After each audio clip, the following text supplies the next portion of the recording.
पाकिस्तान के एयरक्राफ्ट और उसकी मिसाइलें हमारे सशक्त एयर डिफेंस के सामने सबके सब ढेर हो गए। For years, China has positioned itself as a global military powerhouse, supplying Pakistan with advanced defense systems. But recent events have shattered that illusion.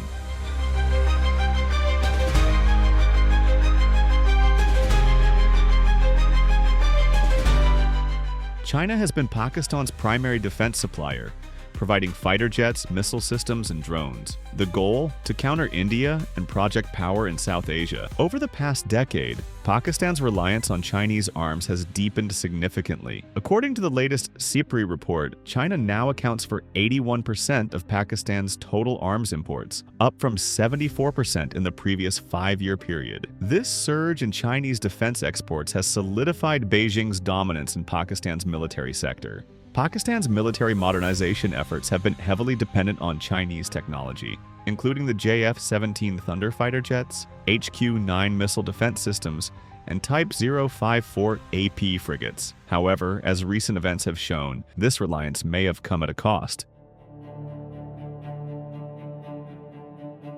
The events leading up to Operation Sindoor were set in motion by a brutal terrorist attack in Pahalgam, Jammu and Kashmir, on April 22, 2025. Armed militants stormed a tourist site, killing 26 civilians, including 25 Indians and a Nepali tourist. The attack was one of the deadliest in Kashmir since the Pulwama carnage of 2019. Indian intelligence quickly traced the attack to operatives backed by Pakistan's ISI, with links to terror hubs in Muzaffarabad and Karachi. The attack intensified tensions between India and Pakistan, prompting swift diplomatic and military responses from New Delhi. India immediately downgraded diplomatic ties with Pakistan, suspended the Indus Waters Treaty, sealed the Atari Wagah border, and expelled Pakistani diplomats. Meanwhile, the Indian military conducted large-scale drills, testing naval missiles and preparing for a decisive response. On the night of May 6 to 7th, India launched Operation Sindoor, a tri-services military operation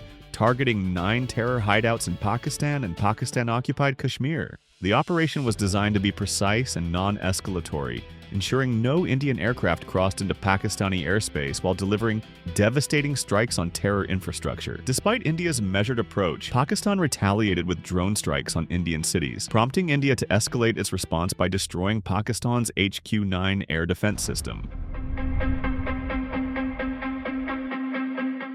The impact of Operation Sindoor was felt across Pakistan's Air Force infrastructure. Indian precision strikes targeted key air bases, crippling Pakistan's aerial defense capabilities. Despite Pakistan deploying the Chinese-made HQ-9 air defense system, it failed to intercept incoming Indian missiles. The HQ-9, modeled after Russia's S-300, was expected to detect and neutralize aerial threats. However, during the operation, it proved completely ineffective, allowing Indian missiles to bypass its defenses and strike deep into Pakistani territory. Recent satellite imagery confirms extensive damage to 4 major Pakistani air bases. At Noor Khan Air Base in Rawalpindi, direct strikes destroyed key logistical facilities. Mushaf Base in Sargodha suffered severe runway damage. Bholari Air Base and Shahbaz Base in Jacobabad also sustained heavy structural losses. Reports indicate that the HQ-9 system failed to detect or intercept any of the incoming missiles, raising serious doubts about its effectiveness. The failure of Chinese defense systems has not only weakened Pakistan's military infrastructure, but also damaged China's reputation as a global arms supplier.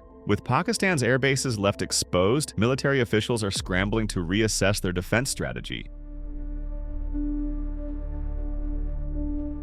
The discovery of intact Chinese PL-15 long-range air-to-air missiles in India has opened new doors for intelligence collaboration. The missile is being analyzed by India's Defense Research and Development Organization. Beyond bilateral intelligence sharing, India's participation in the Quad, alongside the United States, Japan, and Australia, has further strengthened its ability to counter Chinese military expansion. The Quad nations have established a cybersecurity and critical infrastructure information sharing agreement, allowing real-time intelligence exchange on emerging threats. The Quad's initiative includes secure channels for military intelligence sharing, joint cybersecurity protocols, and collaborative defense research. This agreement ensures that any vulnerabilities in Chinese defense systems, such as those exposed by the failed missile interceptions in Pakistan, can be analyzed collectively by Quad nations, enhancing their ability to develop countermeasures. India's cooperation with Western defense agencies and Quad allies strengthens global security efforts. The data extracted from these missiles could lead to advancements in electronic warfare, missile interception technology, and aerial combat tactics, further diminishing China's military influence in the Indo-Pacific. As the failures of Chinese air defense systems became evident, Beijing swiftly moved to control the narrative. Chinese state media and Pakistani officials began pushing claims that multiple Indian Rafale fighter jets had been shot down in combat. However, independent verification from Western defense analysts and satellite imagery found no evidence to support these claims. Western intelligence agencies also took note of the misinformation campaign, suggesting that China's attempt to fabricate victories was aimed at preserving its reputation as a global arms supplier, especially as its defense technology faced scrutiny from international buyers.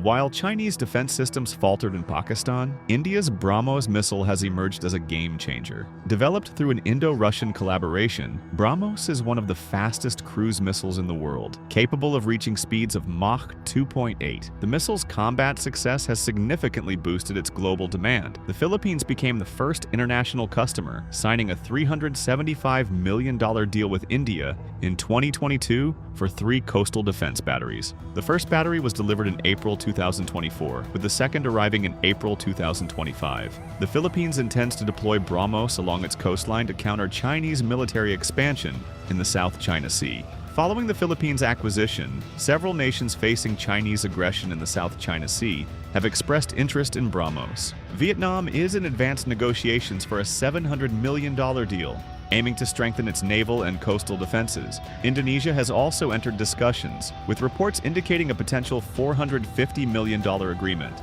Malaysia, Thailand, Singapore, and Brunei have all shown interest in acquiring BrahMos to bolster their maritime security.